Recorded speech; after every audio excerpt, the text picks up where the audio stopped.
मेरो तर्फबाट विशेष धन्यवाद भन्न चाहन्छु।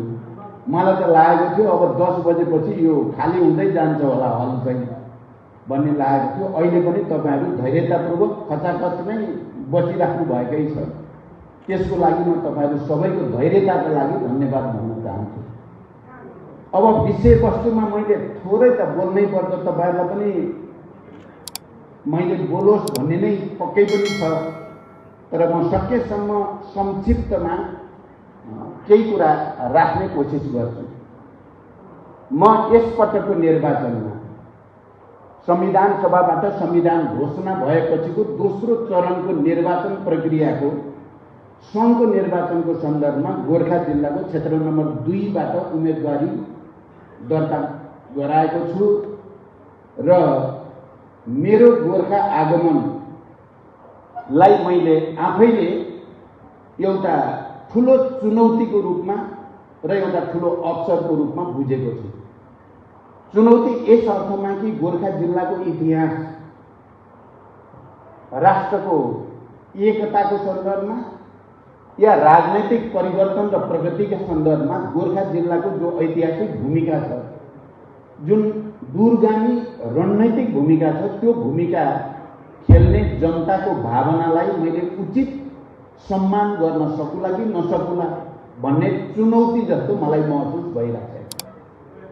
पछिल्लो जनक्रान्तिका सन्दर्भमा पनि गोर्खाले जे जस्तो भूमिका खेल्यो, त्यसको सन्दर्भमा पनि गोर्खाली जनताको भावना, गोर्खाली जनताको मनोविज्ञान, गोर्खाली जनताको अपेक्षामा म खरो उत्रिन सकौँला कि नसकौँला भन्ने चुनौती मैले ठानेको छु र मैले फेरि एकचोटि गोर्खाको उम्मेदवारको रूपमा गोर्खाली जनताको सेवा गर्ने अवसर, गोर्खाको ऐतिहासिक परम्परालाई अगाडि बढाउने र यो राष्ट्रलाई अझ एकताबद्ध गर्ने अवसरको रूपमा र नेपालको राजनीतिक परिवर्तनलाई आर्थिक परिवर्तन सहित समृद्ध गर्ने एउटा ठुलो अवसरको रूपमा पनि मैले गोर्खामा मेरो उम्मेदवारीलाई लिएको छु। मैले यसलाई सफलतापूर्वक कार्य सम्पादन गर्न सके या हामी सबै मिलेर, एउटाले सक्ने कुरा त होइन, यो सबैको साझा प्रयासबाट मात्रै सम्भव हुने कुरा हो। कुनै पनि ऐतिहासिक राजनीतिक परिवर्तन भनौँ या विकास निर्माण र समृद्धिको यात्रा पनि सबैको सामूहिक प्रयासले नै सफल हुने हो। तर मैले सङ्घको एउटा उम्मेदवारको हैसियतले र यो प्रक्रियाको एउटा नेताको हैसियतले मैले गोर्खाली जनतालाई सेवा गर्ने र गोर्खाको विकास मार्फत सिङ्गो देशमा नै आर्थिक समृद्धिको एउटा नयाँ अभियानको नेतृत्व गर्ने ठाउँ गोर्खालाई बनाउन सकौँला कि नसकौँला भन्ने मलाई लागिरहेको छ। म तपाईँ काठमाडौँमा बस्ने सबै गोर्खाका बुद्धिजीवी, व्यवसायी या विभिन्न पेसामा रहेका साथीहरूलाई म विनम्रतापूर्वक अनुरोध गर्न चाहन्छु, तपाईहरूले हिजो पनि ठुलो भूमिका खेल्नु भएको छ गोर्खाको राजनीतिक प्रक्रियामा र गोर्खाको निर्माण प्रक्रियामा पनि, र आउने निर्वाचनमा पनि तपाईहरूले त्यसरी नै सक्रियतापूर्वक भूमिका खेल्नुहुनेछ भन्ने म विश्वास व्यक्त गर्न चाहन्छु। तपाईहरूले यो निर्वाचन सामान्य निर्वाचनको रूपमा नलिदिनु होला भन्ने मेरो अनुरोध छ। यो निर्वाचन नेपाल एकचोटि फेरि निरङ्कुशता र अराजकतातिर, प्रतिगमनतिर जाने कि नेपालले लामो सङ्घर्ष र बलिदानबाट प्राप्त भएका उपलब्धिको रक्षा गर्दै विकास र समृद्धिको नयाँ यात्रा सहित अगाडि जाने भन्नेहरूको बिचको लडाईँ भएको छ।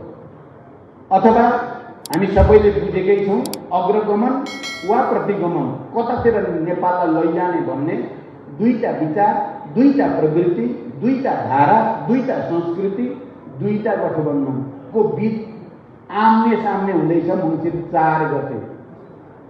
तपाईहरूले पक्कै पनि महसुस गर्नुभएकै होला, यो गठबन्धन जहाँ हामी छौँ, तपाईँ हेर्नुभयो भने 12 बुँदे समझदारी हुँदै विस्तृत शान्ति सम्झौता तत्कालीन प्रधानमन्त्री, नेपाली काङ्ग्रेसका सभापति र 7 राजनीतिक दलको तर्फबाट गिरिजाप्रसाद कोइरालाले र तत्कालीन नेकपा माओवादीको तर्फबाट मैले हस्ताक्षर गरेपछि नेपाल जुन राजनैतिक प्रक्रियाभित्र प्रवेश गर्यो, जुन नयाँ सिस्टम बडो दूरगामी युगान्तकारी महत्त्व राख्ने, किनकि राजतन्त्रको ठाउँमा गणतन्त्र, एकात्मकताको ठाउँमा सङ्घात्मकता, समावेशी समानुपातिक महिला, दलित, आदिवासी, जनजाति, मधेसी, मुस्लिम, मजदुर, किसान सबैका अधिकारहरूलाई कुनै न कुनै रूपले सम्बोधन गर्ने गरी जुन राजनीतिक प्रक्रियाको सुरुवात गरिएको छ, यो दूरगामी हो र यो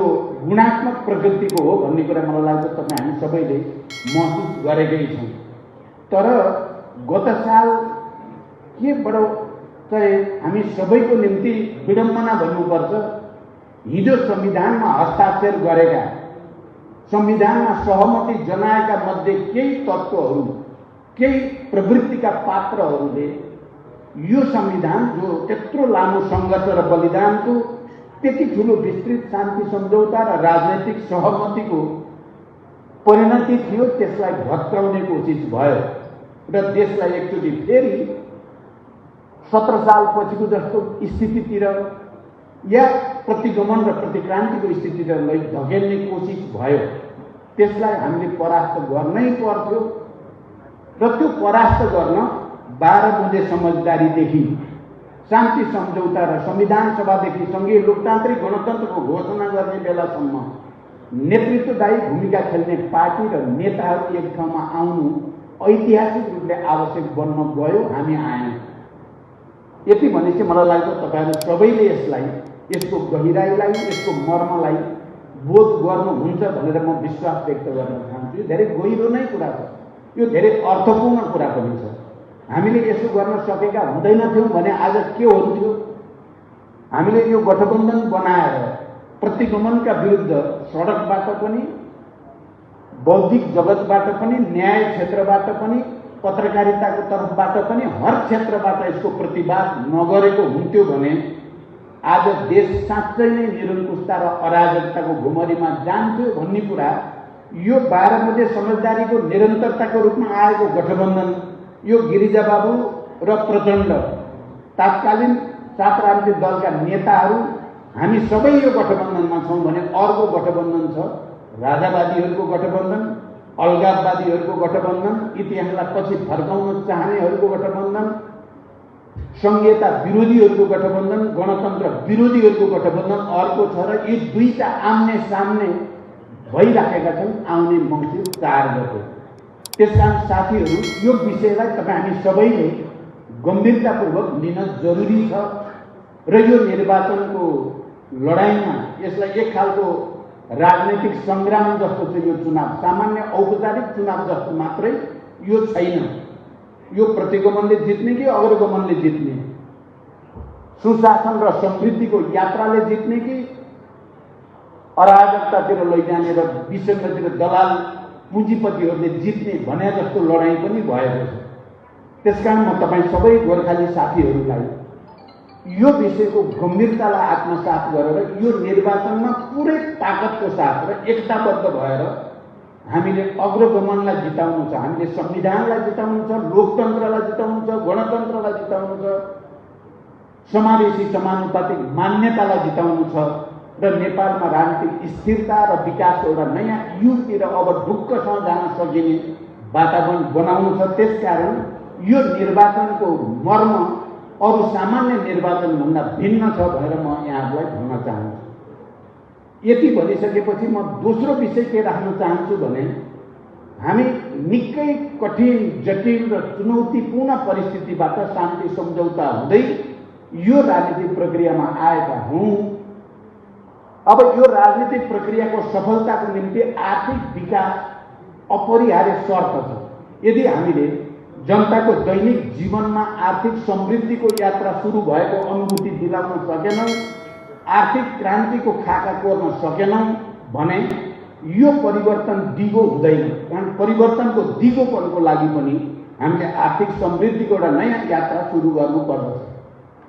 मेरो बुझाइ र तपाईँ हामी सबैको पनि बुझाइ केमा केन्द्रित हुँदैछ भने नेपालको इतिहासमा गोर्खाले खेलेको भूमिका, गोर्खामा भौतिक पूर्वाधारको विकासको सम्भावना, गोर्खामा उद्योग धन्दाको विकासको सम्भावना, विद्युतीकरण, ठुला मेगा प्रोजेक्टहरू, गेम चेन्जर प्रोजेक्टहरूदेखि मझौला र साना विद्युतीकरणका प्रोजेक्ट मार्फत देशको अर्थतन्त्रमा चाहिँ एउटा गुणात्मक परिवर्तन ल्याउने सम्भावना, त्यहाँ भएका गोर्खा दरबारदेखि विभिन्न कोर्टहरूको सर्किट बनाएर पर्यटनको व्यापक विकास गर्न सकिने सम्भावना, हिमाल त्यहाँसम्म जाने भौतिक पूर्वाधारको विकास गर्दा हुने यो क्षेत्रको सम्भावना, जडीबुटी या एयरपोर्ट थुप्रै थुप्रै। म अहिले त्यतापट्टि धेरै जान चाहन्न, मैले धेरै पटक भनि पनि सकेको छु।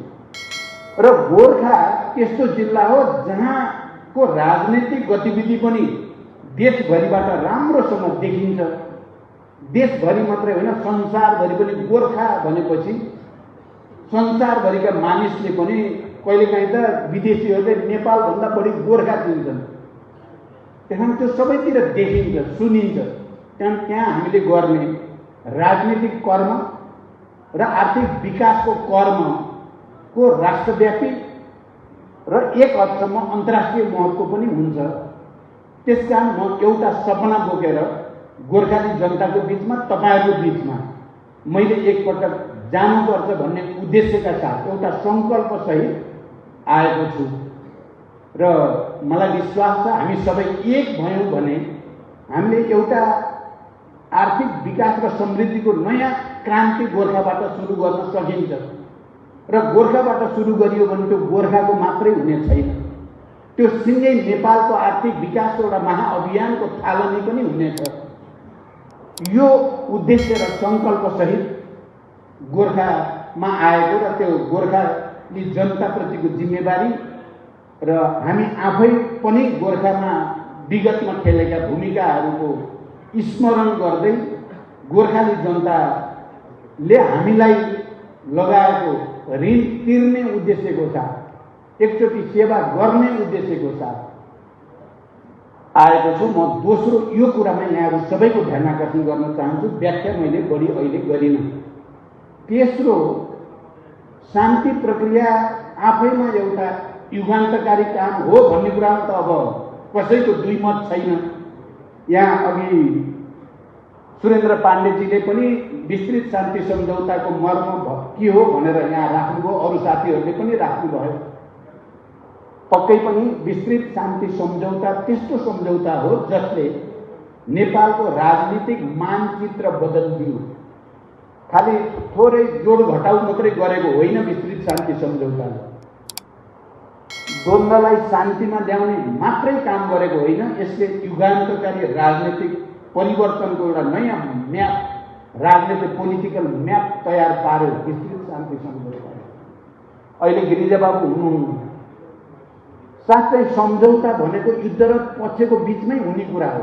म तपाईँ सबै गोर्खाली साथीहरूलाई गम्भीरतापूर्वक के ध्यान आकर्षण गराउन चाहन्छु भने दुनियाँमा चाहे पहिलो विश्वयुद्ध होस्, चाहे दोस्रो विश्वयुद्ध होस्, या दुनियाँका प्रत्येक देशमा भएका द्वन्द्व युद्धका घटनाक्रम तपाईँ हेर्दै जानुभयो भने या त एउटाले पुरै जित्छ, एउटा पुरै पराजित हुन्छ, या दुईटाको शक्ति सन्तुलन यस्तोसँग हुन्छ कि ती सम्झौतामा जान्छ। धेरै जसो सम्झौतामा जाने गरेका छन्। केही मात्रै अपवाद मात्रै एउटाले पुरै जित्ने, अर्कोले पुरै हार्ने भएका घटना देखिन्छन्। धेरै जसो सम्झौतामै गएका छन्। पहिलो विश्वयुद्ध लिग अफ नेसनको सम्झौतामा समापन भयो, दोस्रो विश्वयुद्ध युनाइटेड नेसन बनाउने सम्झौतामा गएर त्यो टुङ्गियो। त्यसमा सम्झौता हुने युद्धरत पक्षकै बिचमा हो। फेरि नेपाली कङ्ग्रेस र माओवादी केन्द्र नै आम्ने सामने थिए र सम्झौता नेपाली कङ्ग्रेस र माओवादीको बिचमै हुनुपर्थ्यो। अरूसँग भएको सम्झौताको केही पनि अर्थ हुँदैन। त्यसले देशलाई, लोकतन्त्रलाई, शान्तिलाई कुनै योगदान गर्न सक्दैन। जो आम्ने सामने भएर सङ्घर्ष गरे उनीहरूको बिचमा नै सम्झौता हुने हो। हुनुपर्ने गिरिजाप्रसाद कोइराला र प्रचण्डको बिचमै थियो। त्यो भएर मात्रै देशले शान्ति प्राप्त गर्थ्यो, देशले राजनीतिक परिवर्तन प्राप्त गर्थ्यो। र फेरि त्यसरी सहमति र सम्झौता भइसकेपछि इमान्दारिता साथ त्यसलाई कार्यान्वयन गर्ने र त्यसलाई समाजको विकासको निम्ति, राष्ट्रको एकताको निम्ति, जनताको जीवनमा सकारात्मक परिवर्तन ल्याउनको निम्ति प्रयोग गर्ने दायित्व राजनीतिक नेतृत्व र सबै सचेत नागरिकको हुन आउँछ। हामी अहिले त्यही जिम्मेवारी पूरा गर्दैछौँ। म के भन्न चाहन्छु भने साँच्चै विस्तृत शान्ति सम्झौताको तयारी गर्दै गर्दा र त्यसमा हस्ताक्षर गर्दै गर्दा नेपाली कांग्रेस र माओवादी केन्द्रको सम्बन्ध नेतृत्व तहमा यति हार्दिक बन्दै गयो, यति सुमधुर बन्दै गयो कि मैले गिरिजाप्रसाद कोइरालालाई एउटा राष्ट्रको अभिभावकको रूपमा सम्मान गर्ने, हृदयदेखि मैले अभिभावक भनेर धेरैचोटि भने पनि त्यो रूपमा र उहाँले पनि प्रचण्डलाई एउटा राम्रो सहयात्री भेटिएको र आफू वृद्ध अवस्थामा भए पनि नेपाललाई यो शान्ति सम्झौता अनुसार लानको लागि अर्को हस्ताक्षरकर्ता बाँकी छ, तपाईले लानुपर्छ भनेर उहाँले झन्डै मृत्युशय्याबाट भन्ने ठाउँसम्म गिरिजाप्रसाद कोइराला पुग्ने भनेको सानो कुरा हो। म तपाईँ सबै साथीहरूलाई लामो व्याख्या गर्न सम्भव छैन, विचार गर्नुहोला। मैले राष्ट्रिय अभिभावक भनेर गिरिजाप्रसादलाई सम्मान गर्ने म धेरै कार्यक्रममा बोलेको छु र गिरिजा बाबुले आफूसँगै शान्ति र लोकतन्त्रको निम्ति हस्ताक्षर गर्ने, संविधान सभा र गणतन्त्रको निम्ति हस्ताक्षर गर्ने प्रचण्डलाई तपाईँ हुनुहुन्छ म ढुक्क छु भन्ने ठाउँमा पुर्याएको कुरालाई तपाईले के गिरिजा बाबुको गल्ती कमजोरी भन्न सक्नुहुन्छ र पक्कै पनि भन्नुहुन्न, अनि प्रचण्डको गल्ती कमजोरी भन्न सक्नुहुन्छ र पक्कै पनि भन्न सक्नुहुन्न। यो राष्ट्रको आवश्यकता थियो, इतिहासको आवश्यकता थियो, जनताको आवश्यकता थियो, लोकतन्त्रको आवश्यकता थियो र त्यसमा लिडरसिपको नाताले जनभावना अनुसार राष्ट्रको आवश्यकता अनुसार हामीले काम गर्यौं। त्यसकारण यो परिस्थिति सिर्जना भयो। यो विषयलाई तपाईँ गोर्खाका सबै बुद्धिजीवी साथीहरूसँग, सबै राजनीतिक रूपले सचेत साथीहरूसँग विशेष रूपले विचार गर्नु। अहिले पनि फेरि पुरानै चिजहरूलाई सम्झेर पुरानोतिर फर्किने होइन, अगाडितिर बढ्ने,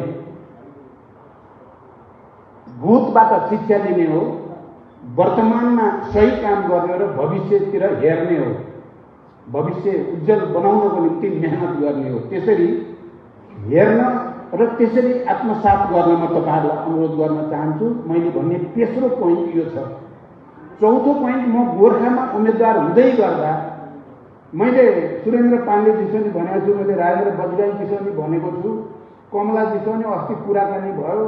मैले के भने पटक पटक भनेको छु र म भेट्दैछु, मैले गोर्खामा माओवादी आन्दोलनका दौरानमा या द्वन्द्वको क्रममा पीडामा परेका कांग्रेसका परिवार, क्षति बेहोरेका, ठुलो पीडा भएका परिवारलाई म पहिला भेट्न चाहन्छु, उहाँहरूको कुरा सुन्न चाहन्छु र उहाँहरूको पीडामा मैले कति सक्छु मलमपट्टि लगाउन चाहन्छु भनेर मैले भनिराखेको छु। माओवादी केन्द्रकालाई त मैले भेटेकै छु, भेट्छु नै, तर मैले आवश्यक र महत्त्व ठानेको छु नेपाली कांग्रेसका पीडित परिवारहरूलाई भेटेर यो शान्ति सम्झौताको के अर्थ थियो, यो कसरी हुन आइपुग्यो, संविधान सभा इत्यादि इत्यादि सबै कुरा र हामीले शान्ति प्रक्रियाका बाँकी काम टुङ्ग्याउनको निम्ति हामी सबैले के भूमिका खेल्नु पर्दछ भन्ने बारेमा उहाँहरूको कुरा पनि मैले सुन्न चाहेको छु र मेरो कुरा पनि मैले गिरिजा बाबु समेतको भावनालाई कदर गर्दै म उहाँहरूसँग कुरा गर्न चाहन्छु। मैले आज यो कार्यक्रम मार्फत गोर्खाका सबै गठबन्धनका नेता साथीहरूलाई पनि यो कुराको मर्मलाई आत्मसात गरेर त्यस्तो वातावरण बनाउन सहयोग गर्न अनुरोध गर्न चाहन्छु। शान्ति सम्झौताको एउटा जीवित हस्ताक्षरकर्ता हुनुको नाताले मलाई के कुरा गहिरो गरी हेक्का छ भने, मैले हिजो युद्धको बेलामा, द्वन्द्वको बेलामा, चाहे नेपाली कांग्रेस या माओवादी केन्द्र या नेपाली सेना या सशस्त्र प्रहरी या प्रहरी, जो कोही पनि त्यसबाट चाहिँ पीडित भएका छन्, ती सबैलाई राज्यको तर्फबाट र राजनीतिक नेतृत्वको तर्फबाट समान रूपले सम्मान गरिनु पर्दछ, समान रूपले परिपूरण दिइनु पर्दछ। ती पीडित परिवारहरूलाई राज्यले समान रूपले उनका बाल बच्चाहरूको पढाइ लेखाइदेखि रोजगारीदेखि सबै विषयमा समान रूपले जानुपर्छ भनेर हामीले निर्णय गरेका छौँ। तपाईहरुलाई थाहा होला, अस्ति पार्लियामेन्ट हुने स्थिति आइ नै हाल्यो, सकिने स्थिति आइ नै हाल्यो। नत्र हामीले जो विधेयक बनाएका छौँ शान्ति प्रक्रियाका बाँकी काम टुङ्ग्याउने सम्बन्धमा त्यो सत्य निरूपण आयोगसँग सम्बन्धित, बेपत्ता आयोगसँग सम्बन्धित विधेयक संशोधनको प्रस्ताव अन्तिम चरणमा पुर्याइएको थियो र केही दिन मात्रै हामीले समय पाएको भए त्यो टुङ्गिन्थ्यो। त्यसमा नेपाली कङ्ग्रेस, माओवादी केन्द्र, नेपाली सेना, प्रहरी दुवै सबै भिक्टिम, त्यसबाट पीडितहरूलाई समुचित सम्मान पनि गर्ने, परिपूरण पनि दिने र उनका परिवारलाई राज्यको तर्फबाट उनीहरूको सम्मानको निम्ति स्तम्भहरू, प्रतीकहरू निर्माण गर्ने लगायतका कुरामा हाम्रो सहमति हाम्रो गठबन्धनभित्र भइसकेको छ। यो कुराको जानकारी पनि म तपाईँ गोर्खाली साथीहरूलाई गहिरो गरी गराउन चाहन्छु र जो साथीहरू अहिले पनि मनमा कतै न कतै अलिकति तनाव या के हो भन्ने ठान्नुहुन्छ, ती साथीहरूसँग प्रत्यक्ष भेटेर पनि मैले शान्ति सम्झौताको मर्म र अहिले यो शान्ति प्रक्रियाका बाँकी काम टुङ्ग्याउनको निम्ति गठबन्धनभित्र भएका छलफल र हामीले पारित गरेका नीतिहरू र बनाउन खोजेका कार्यक्रमहरूबारे चर्चा गर्न चाहन्छु। मैले भन्ने चौथो कुरा यो चाहिँ विषय हो र तपाईँ गोर्खाली साथीहरू सबैले, माओवादी केन्द्रका साथीहरूले पनि, नेपाली कङ्ग्रेसका, समाजवादीका या अरू सबै साथीहरूले यो सन्देश गोर्खाको जनतालाई गहिरो गरी पुर्याइदिनु होला। म गोर्खा जानुको तात्पर्य म के पनि हो भन्ने मैले ठानेको छु र म तपाईँ साथीहरूसँग सेयर गर्न चाहन्छु भने विकास र समृद्धिको नयाँ यात्रा या हिजो जनक्रान्तिमा अग्रणी भूमिका खेलेको गोर्खा, यो कुरा त हुँदै हो जुन मैले अघि भने भनेर। तर मेरो फेरि नेपालमा शान्ति प्रक्रिया टुङ्ग्याउने वातावरण बनाउन पनि गोर्खा जिल्लाको महत्त्व ठुलो छ भन्ने मेरो बुझाइ छ। गोर्खामा नेपाली कङ्ग्रेस र माओवादी या अन्य गठबन्धनका पार्टीहरूको बिचको एकता दह्रो भयो भने राष्ट्रिय एकता प्रवर्धनमा पनि त्यसले ठुलो भूमिका खेल्छ। शान्ति प्रक्रिया टुङ्ग्याउन पनि त्यसले ठुलो भूमिका खेल्छ। त्यसकारण यो ऐतिहासिक दायित्वलाई बोध गरेर पनि मैले गोर्खाको यो जिम्मेवारीलाई या यो चुनौतीलाई या यो अवसरलाई बुझेको छु। म तपाईँ सबै साथीहरूलाई यो विषयलाई हल्का रूपले नलिदिन, यसको भारी ऐतिहासिक महत्त्व छ, यसको रणनैतिक महत्त्व छ। साथै नेपालमा प्रतिगमन र फेरि देशमा राजनीतिक परिवर्तनको निम्ति सडकमा गएर सङ्घर्ष गर्न नपर्ने स्थिति बनाउनको लागि विस्तृत शान्ति सम्झौताका सहयात्रीहरू चाहिँ एक ठाउँमा उभिएर गोर्खा जस्तो जिल्ला जहाँ अस्ति भर्खरै स्थानीय चुनाव पनि कङ्ग्रेस र माओवादीको प्रतिस्पर्धाको रूपमा भयो, त्यही ठाउँमा सहकार्यको रूपमा गिरिजाबाबुले सधैँ भन्ने एउटा कुरा थियो, त्यो तपाईँ हामी सबैलाई सम्झना छ, सहमति, सहकार्य र एकता। उहाँले सधैँ भन्ने गरेको शब्द त्यही नै थियो, सहमति, सहकार्य र एकता। उहाँले कुरा नबुझेर ती शब्द क्वाइन गर्नुभएको पक्कै पनि होइन।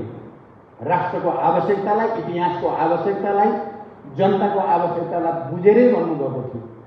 त्यहाँ त्यो सहमति, सहकार्य र एकता मार्फत आर्थिक विकासलाई गति दिँदै राष्ट्रिय एकतालाई सुदृढ गर्ने र शान्ति प्रक्रियाका बाँकी काम पनि टुङ्ग्याउने वातावरण गोर्खाका हामी पार्टीहरू, मुख्यतः नेपाली कङ्ग्रेस र माओवादी केन्द्र एक ढिक्का भएर जाँदा मात्रै राष्ट्रले त्यो एउटा नयाँ निष्कर्ष पाउनेछ।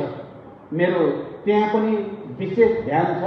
म तपाईँ साथीहरूलाई यो कुरा पनि विशेष रूपले भन्न चाहन्छु। र त्यसो गरिसकेपछि अहिलेको निर्वाचनको क्रममा हामीले गोर्खामा पूर्वाधार विकासको म अस्ति 2 दिन हिँडेँ। झन्डै 44वटा कार्यक्रम हामी गठबन्धन दलका नेताहरू हिँडेर सम्पन्न गऱ्यौँ। तत्काल जनताले खोज्ने के रहेछ भन्ने मलाई थाहा भयो।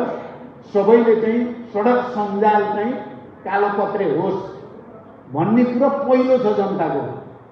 त्यो हामी 44 ठाउँमा घुम्दाखेरि जनताको पहिलो चाहिँ बाटो राम्रो बन्नु पर्यो भन्नेबाट सुरु हुन्छ। त्यसपछि अरू ठुला विकासका परियोजनाहरू समयमा सम्पन्न हुन्, सडक सञ्जालले पुरै गोर्खालाई एक ठाउँमा केन्द्रित गरोस्, शिक्षा, स्वास्थ्य, रोजगारी सृष्टिका परियोजनाहरू अगाडि आउन्, अस्पताल, आँपीपल अस्पताल, गोर्खा अस्पताल जोडेर मेडिकल कलेज अथवा त्यस्तो केही बनाउन सकिन्छ, त्यता जाओस् ध्यान। टेक्निकल र व्यावसायिक शिक्षामा बढी जोड दियोस् र सम्भव हुन्छ भने टेक्निकल युनिभर्सिटी गोर्खामै बनाउने भयो भने त्यसले शिक्षा क्षेत्रमा रिभोल्युसन ल्याउन सक्छ आदि विषय। यी सबै विषयहरू पनि त्यहाँ केन्द्रित छन्। तर यसको निम्ति म के भनेर अब टुङ्ग्याउन चाहन्छु भने यसको निम्ति गोर्खाको राजनीतिक दलहरू एक ढिक्का हुनु जरुरी छ।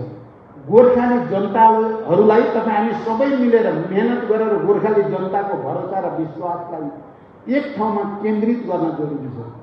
यो चुनावमा हाम्रा 6वटा उम्मेदवार या समानुपातिकतिर सामान्य जित हासिल गरेर त्यो हाम्रो लक्ष्य र अपेक्षा पूरा हुँदैन। हामीले यस्तो गर्न सक्नुपर्छ, साँच्चै गोर्खाबाट एउटा नयाँ अभियानको सुरुवात गर्ने, नयाँ एकताको प्रदर्शन गर्ने, नयाँ राष्ट्रको निर्माणको अभियान थाल्ने, शान्ति प्रक्रिया टुङ्ग्याउने र इतिहासमा हामीले गरेका कामहरूलाई गर्वको साथ स्थापित गर्ने हो भने गोर्खामा अहिले एउटा नयाँ रेकर्ड बन्नै पर्दछ। चुनाव जित्यो भन्ने बनाएर पुग्दैन, चुनाव यसरी जित्नुपर्छ भन्ने मेरो तपाईहरुसँग अनुरोध छ भने हामीले चुनाव जितेको परिणाम देशभरिले देख्ने हुनु पर्यो। गोर्खामा यसरी जित्यो गठबन्धनले, साँच्चै अभूतपूर्व र असाधारण रूपले जित्यो। कस्तो असाधारण एकता पैदा गरे गोर्खाली जनताले, गोर्खाका राजनीतिक दलहरू, नेताहरूले, कार्यकर्ताहरूले भनेर हामीले साबित गर्न सक्नुपर्छ र मात्रै तपाईँ हामीले सोचेको सपना पूरा गर्ने आधार बन्छ। गोर्खाको निर्वाचन परिणाम दुनियाँले पनि देख्नु पर्यो। गोर्खामा जनताले, गठबन्धनले यस्तो एकता र यस्तो असाधारण भूमिका खेले र त्यहाँबाट आउने हामी सबै प्रतिनिधिहरू बडो बलियो हात र बलियो मन लिएर काठमाडौँ आउन पाउनु पर्यो, ताकि काठमाडौँबाट हामीले बोल्दा लाखौं गोर्खाली जनताको भावना सँगै छ भनेर बोल्न सकियोस्। त्यसकारण म तपाईँ सबै साथीहरूलाई बिल्कुल यो अवधि अब त धेरै पनि छैन, 16-17 दिन मात्रै बाँकी छ। मलाई थाहा छ तपाईहरू काठमाडौँमा बस्ने या अरू जिल्लामा बस्ने, चितवनमा बस्ने पनि गोर्खालीहरूको ठुलै सङ्ख्या छ। भोलि बिहान चितवनमा बस्ने गोर्खालीहरूको पनि भेला हुँदैछ र मुख्यतः काठमाडौँमा बस्ने तपाईहरूले एकचोटि पुरै जोसका साथ, पुरै जिम्मेवारी बोधका साथ, सम्पूर्ण तागत सहित यो अवसरमा बदल्ने, यो चुनौती, प्रतिगमनका विरुद्ध सङ्घर्षको चुनौतीलाई नेपाल नयाँ राष्ट्र निर्माणको अवसरमा बदल्ने यो समय हो भनेर तपाईहरु सबैले बोध गरिदिनु भयो भने मलाई के विश्वास छ भने गोर्खाले एउटा रेकर्ड प्रस्तुत गर्न सक्छ, एउटा स्ट्यान्डर्ड देखाउन सक्छ। पार्टीहरूको बीचमा एकता कस्तो हुनुपर्छ, उम्मेदवारहरूको बीचमा एकता कस्तो हुनुपर्छ, जनताको बीचमा एकता कस्तो हुनुपर्छ र त्यो एकताले कस्तो परिणाम ल्याउन सक्छ भन्ने सन्देश हामीले देशभरि दिनु छ, विश्वभरि दिनु छ। अनि मात्रै हामीले देखेको सपना, समृद्धिको सपना या राजनीतिक परिवर्तनको दिगोपनाको सपना पूरा हुन सक्दछ। मैले यिनै विचार, यिनै भावना तपाईहरुको अगाडि राख्दै र तपाईहरु सबैले आफ्नो ठाउँबाट जिम्मेवारीका साथ यो चुनावलाई अभूतपूर्व रूपले परिणाम निकाल्ने गरी सबैले एउटा एउटा भोट, जनता, प्रत्येक घर घरको जनता, प्रत्येक व्यक्ति मतदाता, मतदाताको सुरक्षा, मतदान केन्द्रको सुरक्षादेखि मत गणनासम्म आफूले के भूमिका खेल्न सकिन्छ यो निर्वाचनलाई सफल पार्न तपाईहरु सबैले भोलिन्टियर जिम्मेवारीको रूपमा, स्वयंसेवीको रूपमा भूमिका खेल्न म तपाईहरुलाई अपिल गर्न चाहन्छु। हामीले स्थानीय चुनाव सकेपछि मैले त्यही कार्यक्रममा भनेको थिएँ, पार्टीले कसले कति ल्यायो, कसले कति ल्यायो त्यसको पनि हिसाब त हुन्छ, तर मलाई चाहिँ त्यति धेरै ठुलो कुरो लागेको छैन। स्थानीय चुनाव सम्पन्न भयो, संविधान के हुने हो, गणतन्त्र नै के हुने हो, संहिता नै के हुने हो, समावेशिता नै के हुने हो भन्ने चिन्ता भइरहेको बेलामा हामी गठबन्धनको पार्टीहरूले गठबन्धन सरकारले सफलतापूर्वक निर्वाचन सम्पन्न गरियो, 2-4 सिट घटी बढीले केही फरक पर्दैन भनेको थिए। अहिले अब आउने निर्वाचन त्यसो भनेर मात्रै सुख पाइँदैन। हामीले प्रतिगमनलाई राम्रैसँग परास्त गरेर टाउको उठाउन नसक्ने गरी परास्त गर्नुपर्छ। हामीले त्यसको निम्ति तपाईहरु सबैसँग अपिल गर्दै बिदा हुन्छु। धन्यवाद। अभिवादन।